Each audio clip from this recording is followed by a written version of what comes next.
이번 시간의 주제는 프로포절에 대한 이해입니다. 자, 일단 프로포절, 물론 외래어로 쓰이는 건데요. 뭔가 좀 익숙하지 않는 단어처럼 들리실 수 있겠습니다. 프로포절. 근데 프로포절은 명사형이고요. 동사용으로는 우리가 프로포즈, 역시 영어입니다. 프로포즈라는 단어인데, 프로포즈 그러면 이거는 익숙한 외래어죠. 우리가 결혼을 해달라고 이제 요청하는 그 상황을 우리가 프로포즈 한다, 프로포즈 받는다, 프로포즈 한다, 이렇게 말씀을 이제 얘기를 하게 되는데, 그 프로포즈입니다. 이 프로포즈라는 단어는 제안하다라는 뜻입니다. 그래서 우리가 결혼해달라고, 결혼해주세요, 프로포즈한다, 이렇게 얘기를 하는 게, 그게 결혼의 의미만 포함된 것은 아니고요. 원래는 누군가가 누구에게 제안하다라는 의미인데, 그게 이제 결혼을 제안하다에 적용을 해서 프로포즈한다가 결혼에 초점 맞춘 그런 의미이기도 한 셈이 된 건데요. 자, 여기서 프로포즈하다라는 것의 명사형입니다. 그래서 사회복지에 맞춰서 이 말을 좀 더 의역하자면 좋은 프로그램을 제안하는 겁니다. 사회복지에서 결혼하자고 제안할 리는 없을 것 같고요. 좋은 프로그램을 계획해서 제안하는 것이 프로포절. 근데 이 말이 너무 기니까 그냥 외래어처럼 계속 프로포절이라고 씁니다. 이걸 어떻게 번역해서 적당한 단어로 지금 쓰여지지는 않고 있고요. 아마도 당분간 상당 기간 그냥 이렇게 외래어로 쓰여지게 될 것 같습니다. 아직 적절하게 번역한 용어가 그렇게 동의를 받고 있지는 않습니다. 그리고 조금 더 이제 의역하자면 사회복지사가 프로그램을 만들어서 이렇게 좋은 프로그램이 있으니까 제안할 텐데 좋은 프로그램이라고 인정이 되면 재정 지원을 해주세요라고 요청하는 겁니다. 마치 결혼해주세요 하고 요청하는 것처럼 좋은 프로그램이 있는데 제가 만들었어요. 이거 굉장히 좋은 건데요. 재정 지원이 필요합니다. 재정 지원 해주세요. 이게 프로포절의 이해하기 쉬운 아이디어입니다. 자, 사회복지 조직에서 수행하고 있는 프로그램에 대한 제안서를 의미하는 건데요. 자, 그러니까 프로그램을 잘 만들어서 제안하는 겁니다. 우수한 사회복지 프로그램에 대해서 재정적으로 지원하려는 조직, 여기서는 사회복지 공동모금회, 또 기업 사회복지재단, 굉장히 여러 가지가 있는데요. 이런 공모의 사회복지 프로그램을 제안해서, 프로포즈를 하다의 의미죠. 제안해서 경쟁을 거쳐서 선정될 경우에 사업 수행에 필요한 재원을 확보할 수 있습니다. 자, 이번엔 사회복지 공동모금회 입장이 되어보면, 그러니까 사회복지 공동모금회는 직접 서비스라는 기관이 아닙니다. 이제 우리 사회에 여러 가지 후원금이나 기금을 모아서 공동모금회가 아니라 모금이고요. 모금을 했으면 그걸 이제 금고에 넣어놓거나 은행에 넣어둘 이유는 없죠. 그렇게 하면 안 되죠. 모금을 한 이유는 잘 쓰려고 모금하는 겁니다. 후원자들로부터. 잘 쓰는 건 뭐냐 하면 직접 서비스를 하는 사회복지 기관들을 지원하는 거죠. 근데 어떻게 지원하냐 하면 지원하는 방식이 여러 가지가 있습니다만 그 중에 하나가 좋은 프로그램을 공모하겠습니다라고 공고를 하는 겁니다. 좋은 사회복지 프로그램을 잘 만들어서 제안해 주세요. 그러면 저희가 심사해서 1등, 2등, 3등 이렇게 하면 물론 등수가 나오지는 않습니다. 되게 선정, 탈락 이렇게만 하지 등수를 매기진 않는데요.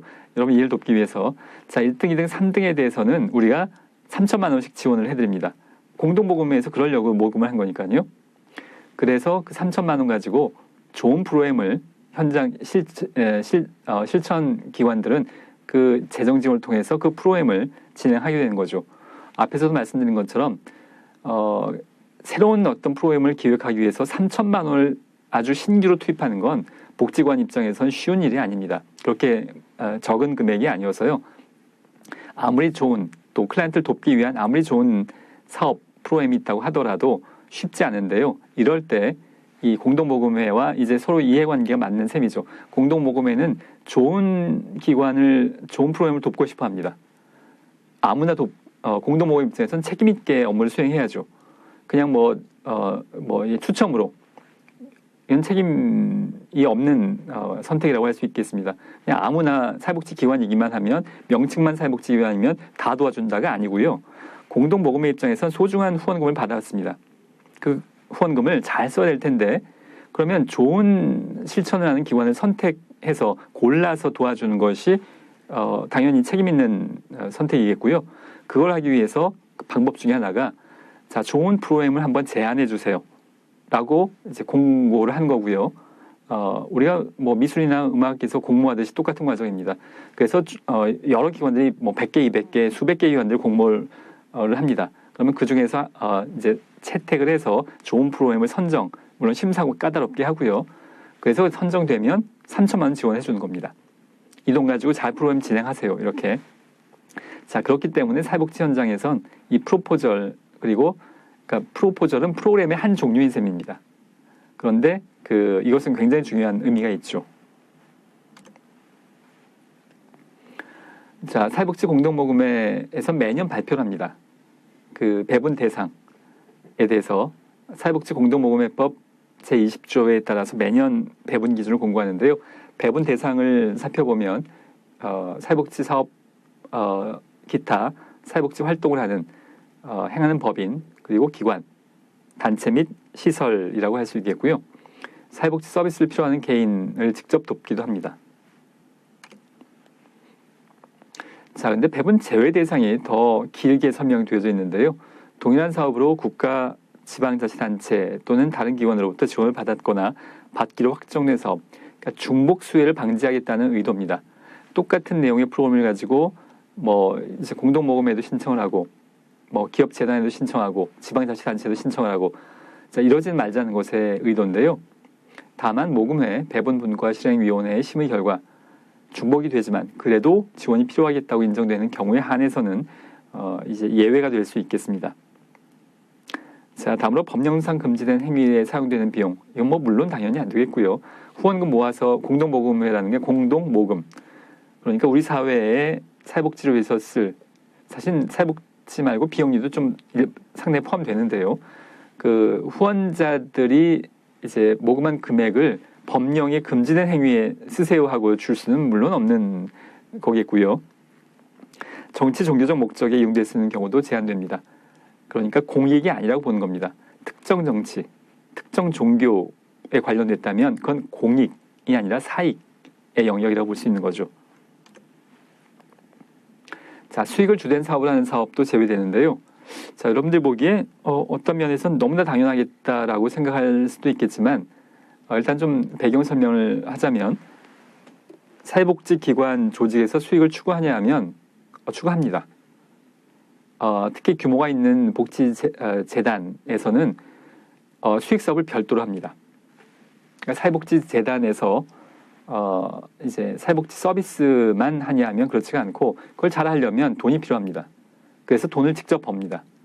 사회복지법인 하에 수익사업 영역이 있고 복지 영역이 있어서 수익사업에서 돈을 많이 벌어서 그걸 법인을 통해서 복지사업 쪽으로 전환시키는 그런 과정을 하는 경우가 많이 있는데요.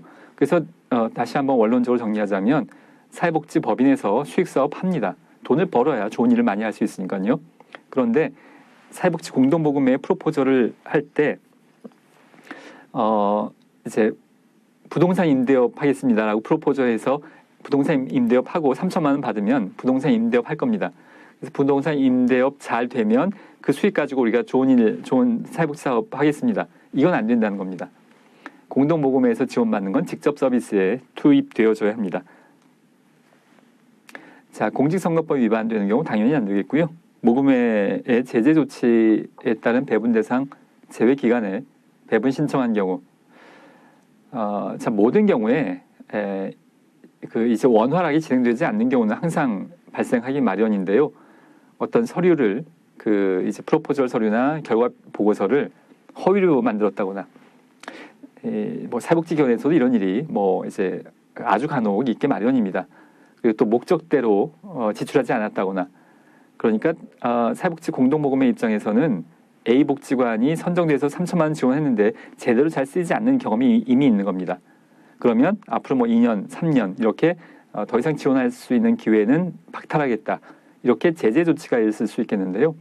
그런 경우에는 배분 대상에서 그 3년이라면 3년, 그 기간 동안에는 배분하지 않겠다는 것의 의미입니다. 일종의 뭐 징계 기간 뭐 이런 셈이죠.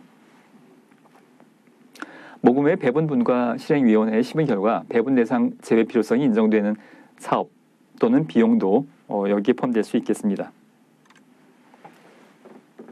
자, 다음으로 배분 사업의 종류를 살펴보겠는데요. 일단 구분으로 왼편에 있는 것부터 큰 분류를 한번 보셔야 됩니다.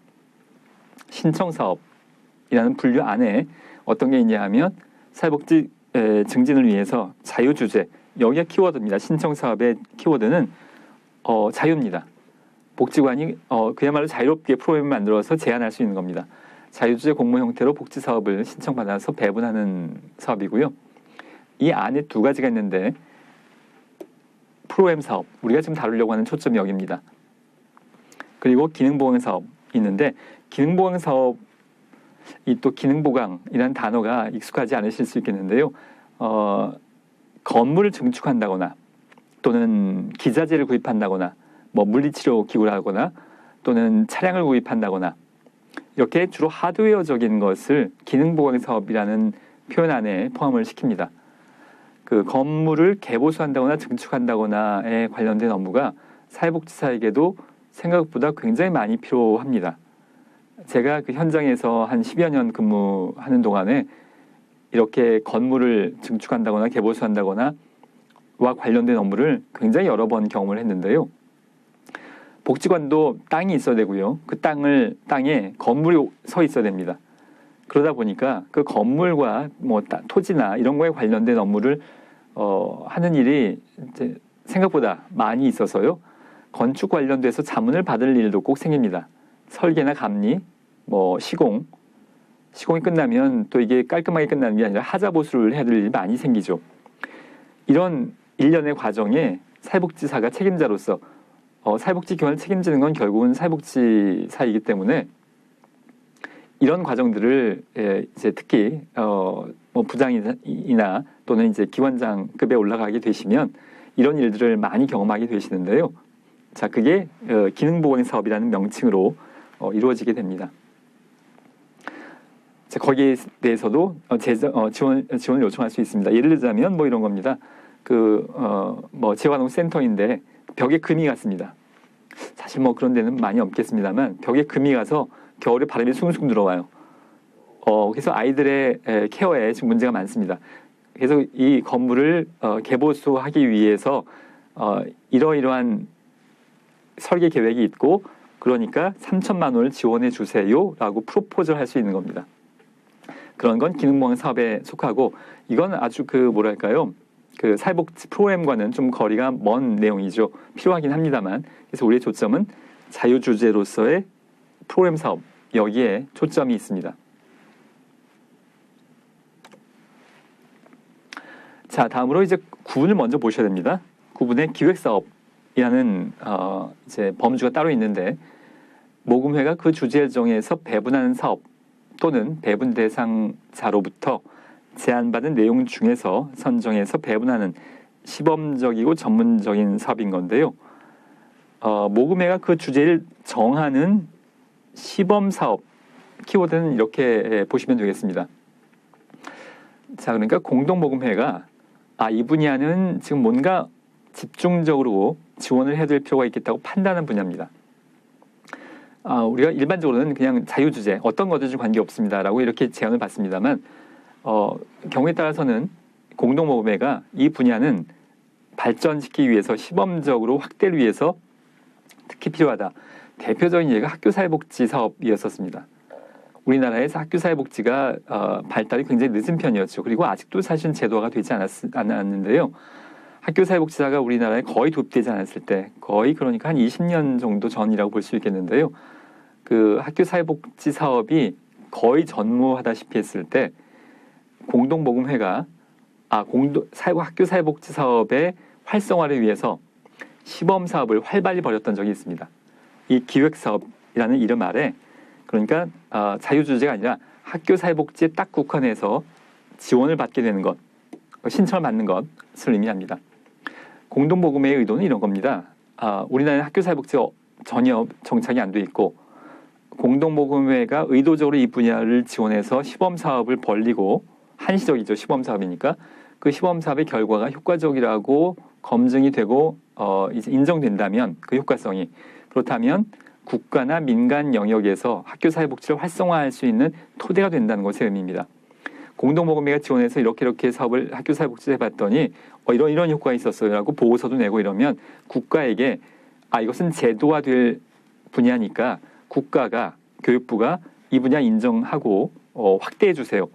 그렇게 하기 위해서 시범사업을 선도적으로 먼저 하는 것. 그런 의미가 이 기획사업의 의미입니다. 자, 그럼 다음에 긴급지원사업인데요. 재난구호 및 긴급구호, 저소득층 응급지원 등 긴급히 지원해야 될 필요가 있는 경우에 배분하는 사업입니다. 재난적인 상황에 대한 구호를 초점에 두고 있는 건데요. 예를 들자면 태안 반도에 그 기름 유출 사고가 한번 아주 크게 사고가 있었고 그때 굉장히 많은 자원봉사자들이 활동을 했었는데요. 이렇게 긴급한 재난적인 상황이죠. 이 상황에 자원봉사자들이 활성화될 수 있도록 어떤 프로그램을 만들어서 제안한다면 여기에 해당할 수 있겠습니다. 긴급지원 사업에. 자, 다음으로 지정기탁 사업입니다. 이쪽을 먼저 보셔야 되고요.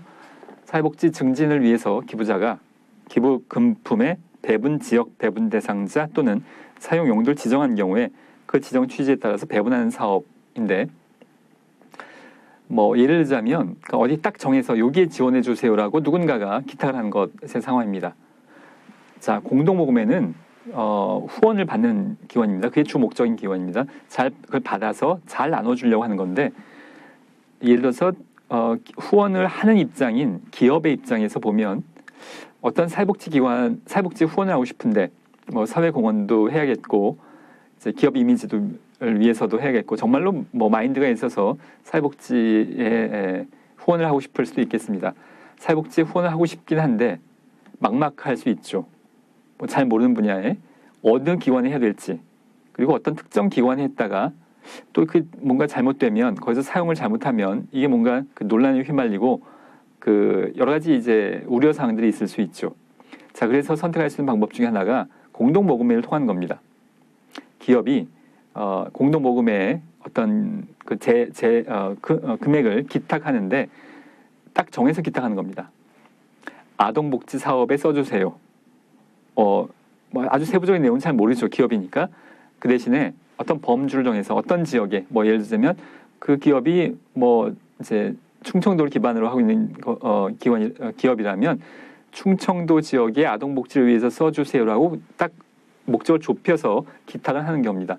그러면 공동모금회가 그걸 받아서 거기에 맞게 충청 지역의 아동을 위한 사업을 이제 잘 제안도 받고 확인을 하고 지원을 하는 과정.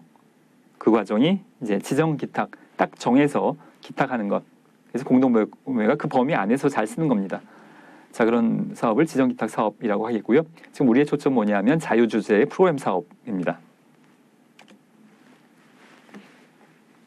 자, 이런 사회복지 공동모금에서는 심사 기준 및 과정을 물론 정해놓고 있고요. 세부적인 내용이 더 있습니다만 제목만 보겠습니다. 심사 기준은 기관평가, 사회복지 기관 자체의 역량을 평가하는 거죠.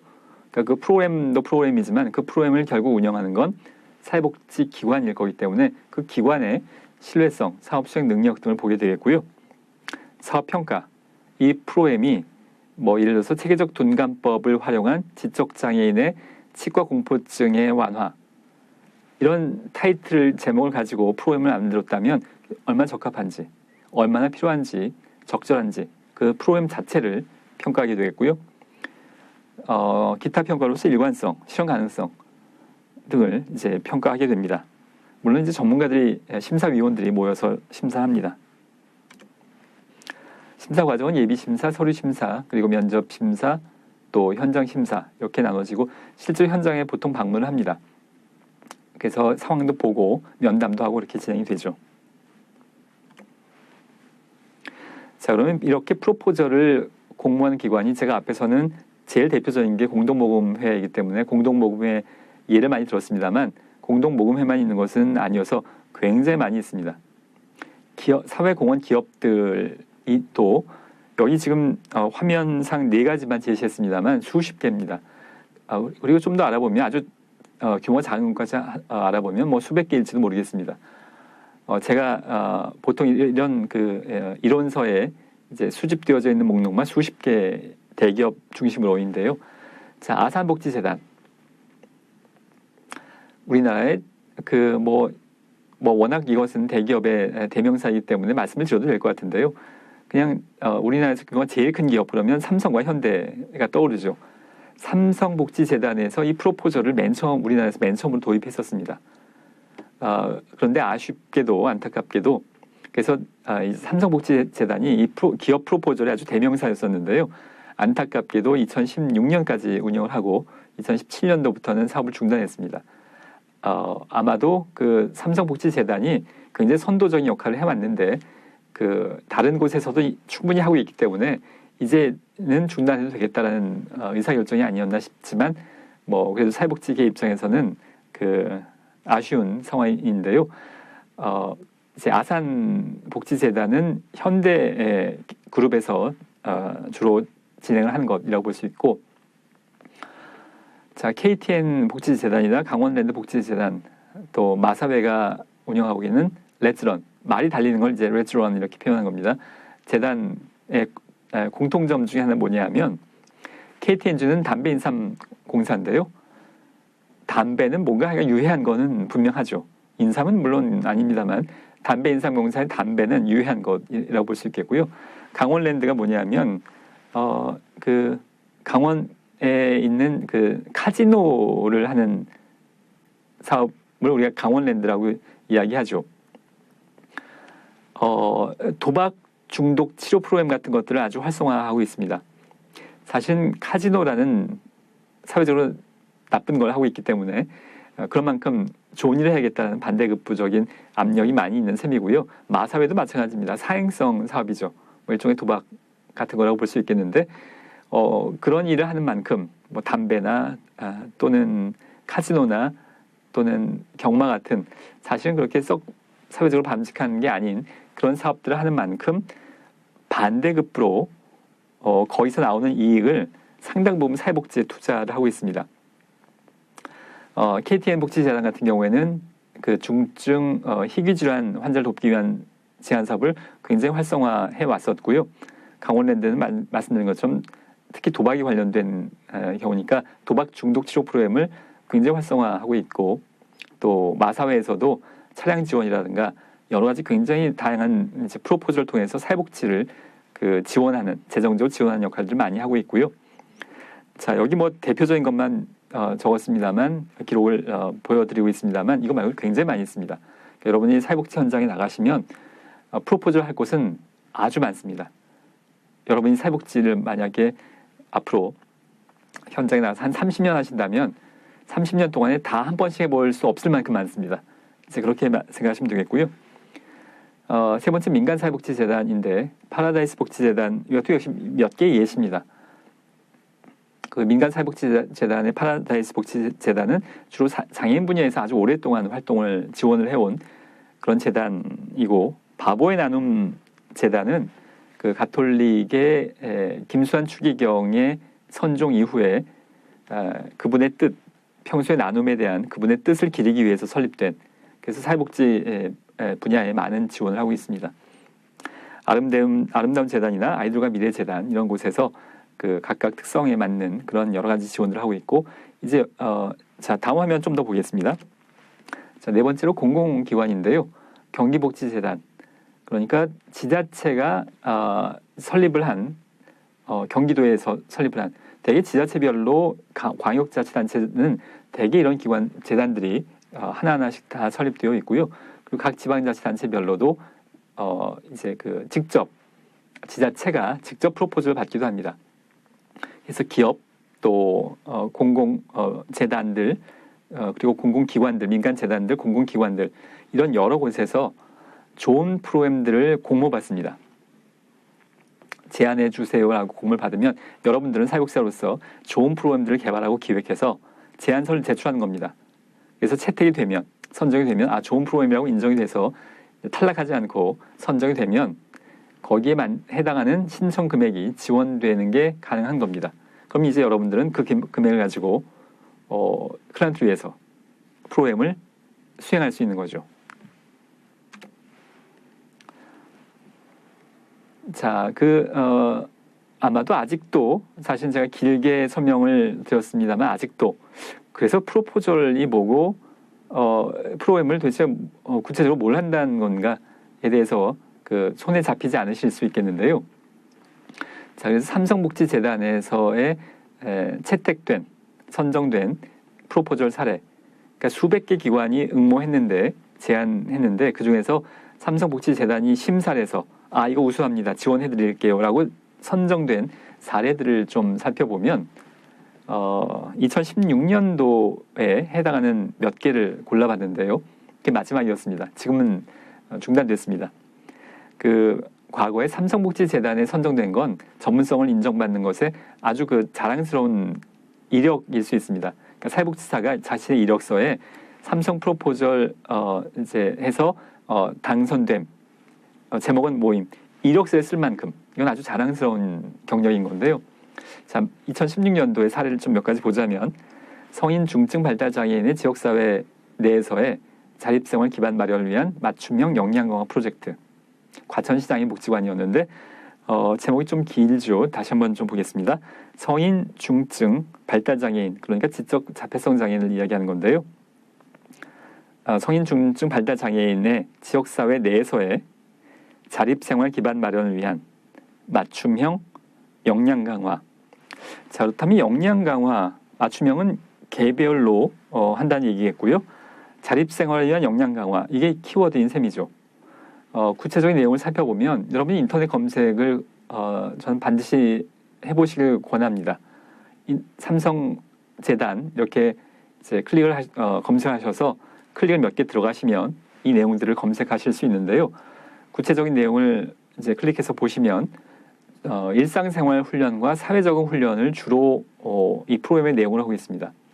그러니까 일상생활 훈련은 뭐냐 하면 식사를 준비하는 것, 청소하는 것, 그런 일상생활들을 훈련하는 과정, 발달장애인들이, 그러니까 성인이기 때문에 독립생활하는 것이 가장 바람직한데 그렇게 자립생활을 하려면 그냥 집만 덩그러니 있어서는 집도 필요하겠습니다만 집만 덩그러니 있어서 되는 일이 아니어서 그 집에 독립생활, 그러니까 자립생활, 누군가의 보호를 받지 않고 스스로 살 수 있는 자립생활을 하려면 여러 가지 역량들이 필요할 텐데 그 역량 중에 여기서 지금 시도하고 있는 것은 일상생활 훈련, 집안 살림을 혼자서 할 수 있는 능력. 저도 그렇게 잘하지 못합니다만 하여간 집안 살림을 혼자서 잘 해 나가야지 자립생활이 가능하겠고요. 사회적 훈련, 대중교통을 이용한다거나 식당을 이용한다거나 이걸 누구의 도움 없이, 그래서 역량 강화, 자립생활을 위한 역량 강화라고 표현한 겁니다. 이제 지적장애가 아닌 일반인의 경우에는 성장 과정에서 아주 익숙하게 가게 상점에 가서 이제 돈을 지불하고 물건을 골라서 사고 이런 것들이 성장 과정에서 아주 익숙한 이미 자연스럽게 훈련이 됩니다만 지적장애인의 경우에는 그 자체가 훈련이 필요한, 특히 성인의 경우에도 필요한 것이어서 자립생활을 하기 위해서 일상생활, 사회적응 훈련을 프로그램을 만들어서 몇 월 며칠 날 어떤 상점에 가서 이런 훈련을 할 거고 일상생활 훈련을 위해서 식사 준비를 하는데 그 과정에서 어떤 사람들이 동원돼서 이렇게 준비해서 이러이러한 능력을 강화시킬 거고 이걸 구체적으로 미리 계획하는 겁니다. 자, 이게 이제 이 프로젝트의 내용이라고 볼 수 있고요. 그 다음에 내용을 보면 안산 지역 내 사회적 고독감 및 정서적 단절로 인한 소외 여성, 독거 어르신, 유사가족 이웃 맺기 프로젝트. 자, 이것도 꽤 긴데요. 일단 여기서 초점은 여성 독거 노인입니다. 그리고 여기 할미다방은 되게 부제입니다. 이러한 부제를 뒤편에 붙이는 게 거의 이제 대부분 그렇게 하는데요. 독거 노인 어르신과 지역사회의 유사가족, 그러니까 지역 주민 중에서 이 독거, 그러니까 인간관계가 적으신 혼자 사시는 할머니를 실제 가족은 아닌데 지역사회 주민들과 인간관계를 잘 맺을 수 있도록 그런 거에 초점 맞춘 이제 프로그램들인 건데요. 지역 주민들하고 친밀한 관계를 유지하도록 하는 겁니다. 거기 이런 프로그램을 이런 목적을 달성하기 위해서 여러 가지 내용들을 합니다. 그 이제 자원봉사자들과 함께 뭐 여행을 가기도 하고 연극 공연을 보러 가는 게 아니라 연극 공연을 발표하기도 하고요. 다양한 활동들을 하고요. 그 중에 하나가 할미다방 복지관 안에 카페가 있는데 그 카페를 일정 기간 요일을 정해서 그 여기 할머니들 클라이언트가 운영을 하도록 하는 겁니다. 그리고 지역사회 주민들을 초청하고 그런 과정을 통해서 자연스럽게 친밀한 관계 형성될 수 있도록 하는 그런 의미에서 이제 이걸 부제로 할미다방이란 걸 이제 제목 안에 포함시켰습니다. 요지는 지역 주민들하고 혼자 사시는 여성 노인 클라이언트가 친밀하게 지낼 수 있도록 그 관계 형성하는 것을 초점했던 프로그램입니다. 자, 좀 더 예를 볼 텐데요. 정신질환 부모를 둔 저소득 청소년의 회복 탄력성 증진 및 사회적 관계망 기반 가족 역량 강화 프로젝트 부제는 다 함께 한 뼘 자란 프로젝트이고요. 이것은 이화여대 종합사회복지관에서 제출 프로포즈하고 선정된 이제 프로그램입니다. 자, 내용을 다 보지는 않겠고요. 자, 베트남 다문화 가정 남편의 베트남 문화 교육을 통한 갈등 없는 행복한 가정 만들기 프로젝트. 부제는 우리 남편의 베트남 학교. 한배 한국과 베트남의 머리 글자인 것 같습니다. 한배 문화교류센터에서 제출한 건데요. 보통 우리가 다문화에 관련된 사회복지 프로그램을 하면 이민 온 뭐 이제 결혼 이민자라던가 그 사람을 대상으로 그 클라이언트를 대상으로 어떤 프로그램을 진행하는 것이라고 생각할 수 있겠는데 여기서의 부제를 보면 우리 남편의 베트남 학교 남편들이 클라이언트인 것 같습니다. 그러니까 일종의 성장 집단이죠. 우리가 프로그램을 진행을 할 때 사회복지 실천을 할 때 클라이언트에 어떤 문제가 있어서 개입하는 경우도 물론 있지만 제가 그런 경우 훨씬 더 많이 말씀드립니다만 뭐 특별한 문제가 없더라도 성장을 위해서 개입하는 경우도 물론 많이 있죠. 집단 프로그램 중에는 집단 이제 종류 중에 성장 집단이라는 게 있어서 예를 들자면 부부관계 증진 프로그램. 지금도 부부관계 좋은데 뭐 문제가 특별히 있는 건 아닌데 지금도 좋은데 지금보다 더 좋게 하기 위한 프로그램. 이런 것이 성장 집단의 의미에 해당이 되는데요. 우리 남편의 사실 뭐 지금도 큰 문제 없는데 이제 결혼 이민자들의 남편 한국 사람 한국 남자인 대개는 뭐 남녀를 사실 딱 구분할 필요는 없겠습니다만 대개는 이제 한국 남성이 남편인 경우가 훨씬 더 많죠. 그래서 그 한국인 남성이 베트남에 대해서 알아가는 과정을 프로그램을 만들어서 여러 가지 내용들이 이 안에 이제 포함되어 있습니다. 그걸 사회복지사가 예를 들자면 여러분들이 기획을 하는 겁니다. 몇 개월에 걸쳐서 남편들이 베트남을 잘 알게 하기 위해서 어떤 내용을 집어넣어서 언제부터 언제까지 비용은 얼마나 들어갈 거고 수행 인력은 어떻고 어떤 자문사자가 필요할 거고 또 강사가 필요할 거고 이런 것들을 전반적으로 사회복지사가 여러분들이 계획을 한 겁니다. 그게 프로그램의 의미고요. 자, 마지막으로 한 가지 더 보면 영구임대 아파트 거주 부자 가정에 여기서 부자 가정은 그 한부모 가정에 아빠와 아이가 있는 가정을 이야기합니다. 부자 가정의 가족 역량 강화를 위한 미션 프로젝트. 부제는 영군의 부자들 뭐 이렇게 붙여져 있고요. 삼성복지재단이 그 전통적으로 그 전문성을 높게 추구하는 프로포저 중에 하나였습니다. 거기에 비하면 공동모금에는 이제 그 공동모금의 목적 자체가 여러 기관을 돕는 것의 목적이기 때문에 너무 어렵게 요구하지 않았습니다. 공동모금에는. 그런데 삼성복지재단은 아주 그 질이 높은 이제 수준이 높은 걸 요구했기 때문에 여러분들이 이걸 보는 건 이런 사례를 보는 건 굉장히 도움이 됩니다. 초보자들이 여전히 여러분 뭐 아직 막막하시죠. 그 프로그램을 이런 걸 가족 역량 강화를 위한 미션 프로젝트 이걸 어떻게 만들어라고 생각하실 수 있겠는데요. 이렇게 초보자들이 막막할 때 우선 해야 될 일은 뭐냐 하면 잘 된 샘플을 모방하는 겁니다. 여러분들이 어떤 복지관에 가서 꼭 프로그램이 아니라고 하더라도 다른 업무도 마찬가지입니다.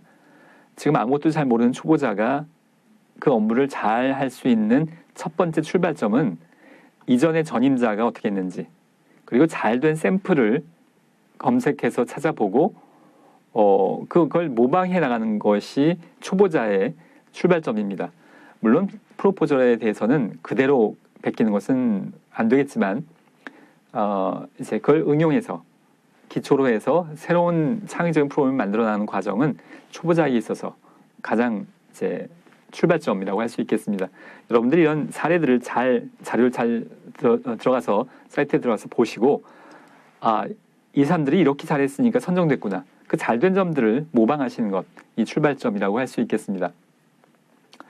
자, 그리고 또 한 가지 의미는 뭐냐면 이런 프로포절 사례들을 보시면서 또 한 가지 의미는 뭐냐면 이걸 그대로 베껴서 프로포절에 또 내는 건 안 됩니다. 이건 이제 그 표절에 해당이 되죠. 그런데 여기서 말하는 부자 가정의 가족 역량 강화 프로그램을 이제 자세히 보시고 우리 복지관에서도 이걸 하면 좋겠네. 이건 뭐 아무 문제가 없죠. 이건 저작권의 문제가 아닙니다. 효과적인 사회복지 프로그램의 일반화는 이건 바람직한 겁니다.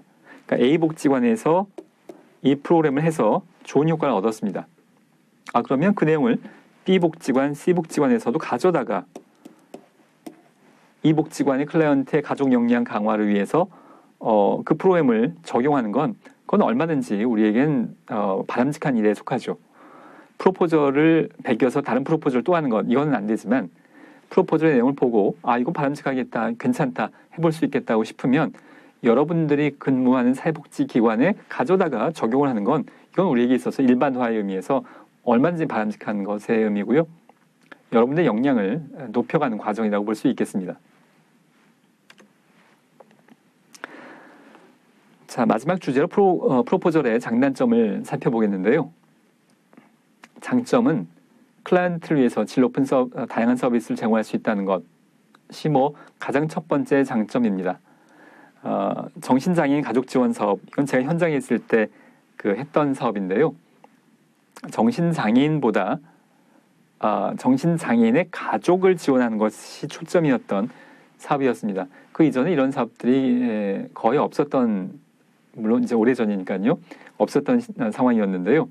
정신장애인을 돕는 것도 중요하지만 정신장애인의 가족을 지원함으로써 그 가족이 정신장애인을 잘 서포트할 수 있도록, 잘 케어할 수 있도록 가족 역량을 키우는 그런 목적의 사업이었는데 비용이 상당히 많이 들어가는 사업이었었습니다. 복지관에서 새로운 사업을 많은 비용을 들여서 하기는 어렵습니다. 그래서 삼성복지재단에 프로포절을 해서 이제 그때 비용은 꽤 컸었는데요. 한 5천만 원 정도 지원을 받았던 것 같습니다. 선정이 됐고, 그래서 그 5천만 원을 가지고 이 사업에 아주 나름대로 질 높은 사업을 진행을 할 수 있었습니다. 클라이언트를 위해서 필요한 거죠. 프로포절을 우리가 왜 하냐면 결국 클라이언트를 잘 돕기 위해서 하게 되는 겁니다. 재정적으로 충분한 지원이 가능하죠. 자, 다음의 장점으로는 프로포절을 기획한 사회복지사의 역량이 강화돼서 소속 기관에서 역량을 인정받을 수 있습니다. 굉장히 칭찬받을 만한 일이고요. 또 이력서에도 넣을 만한 정도의 우수한 결과인 셈입니다. 자, 외부 자원 확보를 통해서 사회복지기관 평가 등에 있어서 긍정적인 평가를 받을 수 있습니다. 그 프로그램 자체 재원을 지원받는 것입니다만 복지관도 다 평가를 받습니다. 주로 3년 내지 5년마다 다 평가를 받게 되는데 그 평가를 받을 때 스스로 정부나 지자체의 재정 지원 받는 것 외에, 정부 보정 받는 것 외에 복지관 스스로 어떤 노력을 해서 어떤 재원을 마련했는가도 평가 항목의 중요한 항목 중에 하나인 건데요. 그러니까 스스로 후원자가 발굴해서 후원금을 받고 이렇게 외부 지원을 받아서 그래서 결국 다 클라이언트에 쓴 거기 때문에 이제 지자체, 정부 입장에선 이런 자체적인 노력이 커지면 커질수록 바람직한 겁니다. 그래서 그걸 평가 항목에 넣고 있고요. 이 프로포절이 당선이 되면 높은 평가를 받을 수 있습니다. 자, 마지막 화면인데요. 단점도 많습니다. 단점은 뭐냐면 기관에서 실시하는 기본 사업에 대해서 소홀해질 수 있습니다. 여러분들 실습을 지금 진행 중이시거나 지금 시점쯤이면 아마도 실습이 끝나신 분들도 많이 있을 것 같은데요. 사회복지 현장은 다 바쁩니다. 한가하게 이제 잡담하거나 그런 경우 그렇게 많지 않습니다. 대부분 경우에 정신없이 바쁘죠. 그러니까 원래 바쁜데 거기에다가 프로포절까지 당선이 돼서 채택이 돼서 이제 3천만 원짜리 프로그램을 1년짜리 진행을 해야 되는데 평소의 업무에 이게 하나 얹어지는 겁니다. 평소에도 원래 바쁜데 거기에다가 3천만 원짜리 사업을 하나 더 얹어서 하려면 담당자는 훨씬 바쁘게 되겠죠. 프로포절에 당선됐다는 얘기는 클라이언트를 위해서 좋은 서비스를 제공할 수 있는 재정적 기반이 마련됐다라는 의미이기도 하지만 업무가 그것도 아주 덩어리가 큰 업무가 한 가지가 늘어났다는 것을 의미합니다. 거기다가 이것이 외부 재원이기 때문에 이것의 효과성을 검증하기 위해서 개량적인 평가, 사전 사후 검사라거나 이런 것들을 아주 면밀하게 진행을 해야 됩니다. 그 내부 프로그램보다도. 그러다 보면 업무가 과중되게 돼서 원래 했던 사업은 소홀해지고 프로포절 사업에만 이제 시간을 많이 쏟게 되는 어떻게 보면 좀 바람직하지 않은 상황이 벌어질 수 있습니다. 자, 연결되는 내용인데요. 그래서 사회복지사를 포함한 담당 인력은 과중한 업무로 안 그래도 바쁜데 더 바빠진 겁니다. 과중한 업무로 인해서 소진될 수 있겠고요. 사회복지사 간에 지나친 경쟁적이거나 또는 서로 미루는 분위기가 형성될 수 있겠는데 이것이 사회복지사로서 역량을 인정받는 기회다 보니까 그러니까 이런 겁니다. 사회복지사가 10명인데 일선에 있는 사회복지사 10명인데 이번에 A 사회복지사가 삼성복지재단이든 공동모금회든 프로포절에서 당선이 돼서 지원을 받아왔어요. 재정적인 지원을. 그러면 일단 당장 그 슈퍼바이저를 포함해서 관장님이 칭찬할 겁니다. 그럼 이제 옆에 있는 다른 사회복지사들이 좀 경쟁심을 느낄 수도 있죠. 특정 한 명이 칭찬을 받으니까. 또 반대편으로는 이것이 너무 힘들고 했다가 탈락하면 어떡하지라는 우려가 있을 수 있기 때문에 어떤 경우는 또 서로 안 하려고 합니다.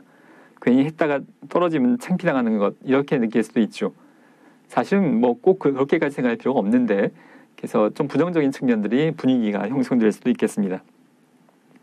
자, 다음으로 자부단 예산을 충당하기 위한 노력이 필요하기 때문에 재정적인 부담도 가중될 수 있겠는데 그러니까 원래 바쁜데 더 바빠지는 것처럼 사회복지관의 재정은 원래 항상 부족합니다. 그런데 이 프로포절에 3천만 원을 받는 건 큰 돈이지만 거기에 되게 자부담이 조금이라도 포함됩니다. 100만 원이라도. 사실 이렇게 많은 부분을 자부담을 하지 않습니다만 그러니까 이게 3,100만 원짜리 프로그램인데 3천만 원은 공동모금에서 지원받고 100만 원은 자부담으로 하고 이런 보통 매칭 펀드로 진행되는데요. 그 자부담이 조금이라도 들어가 있어야 됩니다. 그런데 그게 크지 않은 금액 100만 원이라고 하더라도 100만 원도 부담이 될 수 있는 거죠. 안 그래도 지금 여유가 없는데 3천만 원 받아온 건 좋지만 3천만 원 받아올 때 3천만 원 받게 되면 우리가 100만 원은 부담하겠다라고 계획되어져 있습니다. 일반적으로. 그 100만 원도 부담이 되는 거죠. 복지관 입장에서 없던 돈이 이제 없던 게 나가야 되는 셈이니까요. 그런 의미에서 예산에 재정적인 부담이 가중될 수도 있는 측면이 있습니다. 그러나 어쨌든 간에 전반적으로 프로포절은 좋은 프로포절을 해서 당선이 돼서 재정 지원을 받으면 그러면 일단 바람직한 것이라고 볼 수 있겠는데 이런 단점은 부수적인 내용으로 이해하시면 되겠습니다. 자, 이번 시간에 프로포절에 대한 이해를 살펴봤습니다.